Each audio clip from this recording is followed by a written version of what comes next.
Top quality और consistent performance के लिए सिर्फ सिल्वर पंप्स। टॉप क्वालिटी और कंसिस्टेंट परफॉर्मेंस के लिए सिर्फ सिल्वर पंप्स, नाम याद रखना। प्रत्येक 12 वर्षांनंतर नाशिकमध्ये सिंहस्थ कुंभमेळा होत असतो आणि या कुंभमेळ्याच्या निमित्तानं होणाऱ्या कामांमुळे नाशिकचा कायापालट होत असतो। यंदा देखील केंद्र सरकारचा महत्त्वाकांक्षी प्रकल्प म्हणून ज्याला संबोधलं जातंय तो रामकाल पथ नाशिकच्या याच नागचौक परिसरातनं सुरू होतोय। आपण सध्या त्याच नागचौक परिसरात आहोत ज्या ठिकाणून हा प्रकल्प खऱ्या अर्थानं सुरू होणार आहे। आपण नेमकं बघणार आहोत की काय असणार आहे या रामकाल पथमध्ये आणि कसा असणार आहे केंद्र सरकारचा हा महत्त्वाकांक्षी प्रकल्प जो नाशिकचा कायापालट करू शकतो आणि येणाऱ्या सगळ्या भाविक आणि धार्मिक स्थळावर येणाऱ्या पर्यटकांचं आकर्षणाचं केंद्रबिंदू ठरू शकतो। चला तर मग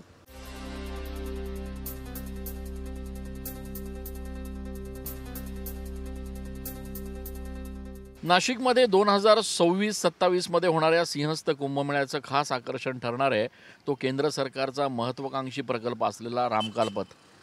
आपण सध्या नागचौक परिसरातनं या रामकाल पथाच्या एकूणच आढाव्याला सुरुवात करणार आहोत। हेच ते पंचवटी परिसरातील नागचौक मंदिर आहे ज्या ठिकाणून खरं तर या संपूर्ण रामकाल पथच्या कामाला सुरुवात होणार आहे। या कसा असणार आहे हा रामकाल पथ आणि काय असणार आहे या रामकाल पथमध्ये याचा एक धावता आढावा आपण घेण्याचा प्रयत्न करतो आहोत।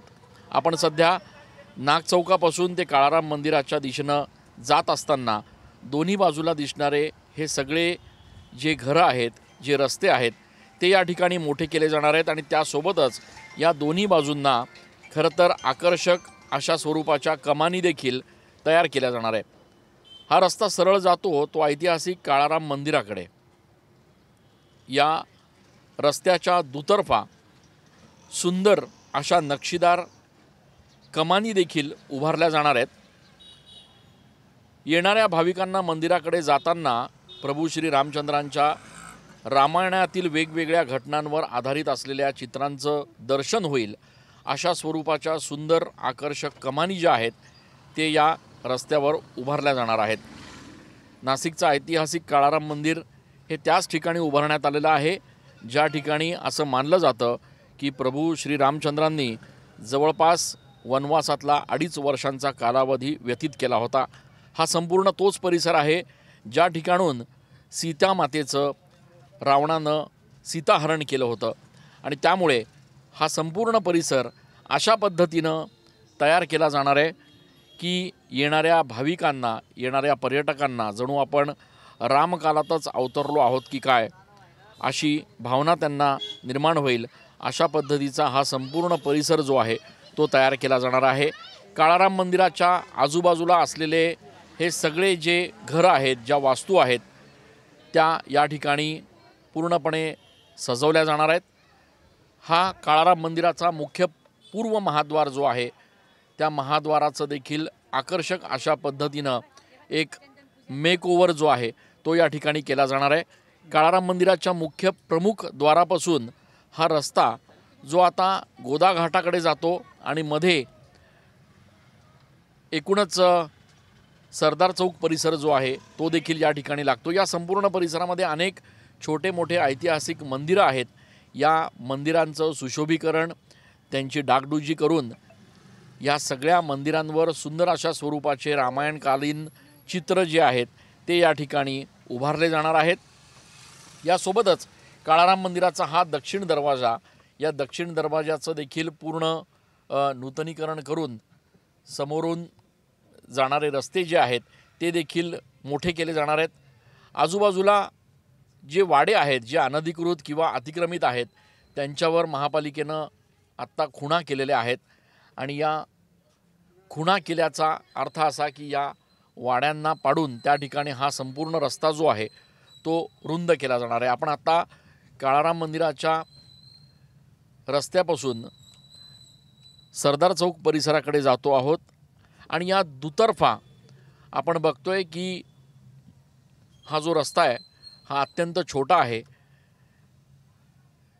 काही वर्षांपूर्वी जो सिंहस्थ कुंभमेळा नाशिकमध्ये पार पडला होता त्या सिंहस्थ कुंभमेळ्यात शाही स्नानाच्या पर्वणीच्या दिवशी चेंगराचेंगरी होऊन अनेक भाविकांचा दुर्दैवी मृत्यू झाला होता।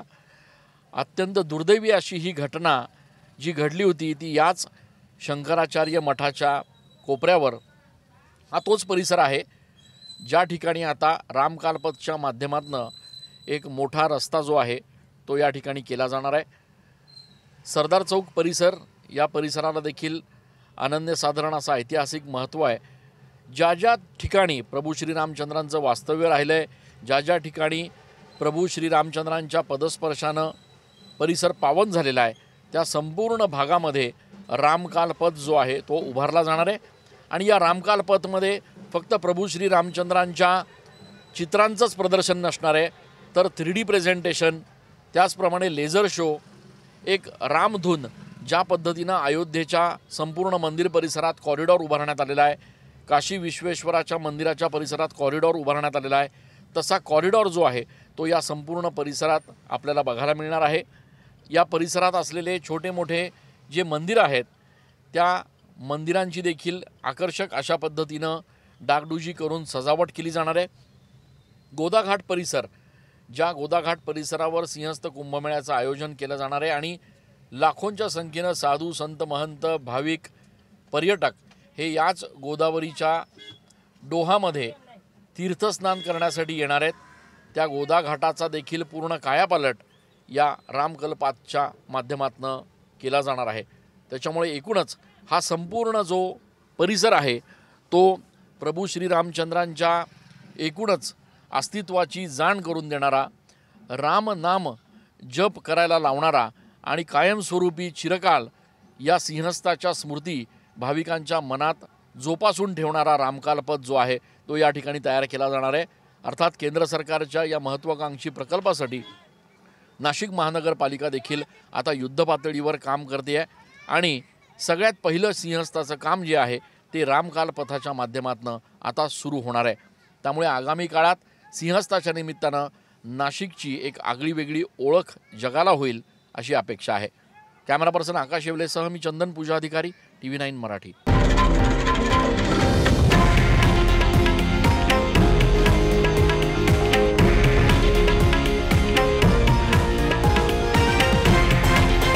हे आहे देशातील नंबर 1 न्यूज नेटवर्क आणि आपण पाहत आहात TV9 मराठी, एकमेव।